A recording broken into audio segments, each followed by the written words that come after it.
सर्वप्रथम आपण केळीच्या फुलांची थोडक्यात रचना बघून घेऊयात. वरच्या बाजूला हे लांबसर आणि गोलाकार पान आलेला असतो. याचा उगम झाल्यास आपल्याला असा अंदाज बाळगता येतो की आपल्या केळीच्या झाडाला आता फूल लागणार आहे. हे पान अविकसित असतं आणि याला इंग्रजी भाषेमध्ये फ्लॅग लीफ पण म्हटलं जातं. ही मधली दांडी ज्यावर सर्व फुले लटकलेली आहेत त्याला पुष्पवृत्त म्हणजेच इंग्रजीमध्ये पेडंकल असे म्हटले जातात.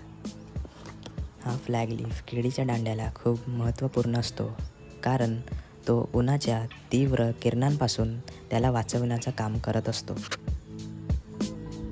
तुम्ही जसं बघू शकता ही केळीची फुले उगवलेली आहेत आणि आपण थोडं खाली गेलं तिथे बघितलं तर आपल्याला दिसेल की ही लालसर जांभळी वेल्वेटसारखी दिसणारी पाने आहेत. यांना सहपत्रे असे म्हणतात. ही सुरक्षा कवचांसारखी काम करतात आणि फुलांचा दांडा वाढतो तसतशी ही वर सरकतात. इथे तुम्हाला दिसत असेल हे सगळ्यात वरच्या बाजूच्या फुलांच्या कळीचे पान आहे जे आपोआप पडलेले होते आणि हे इथे मी सगळे जमा केलेले आहे झाडाच्या खालच्या बाजूला, जेणेकरून हे आपल्या आप डिकम्पोज होतील आणि याचं झाडालाच कंपोस्ट म्हणून वापर करता येईल.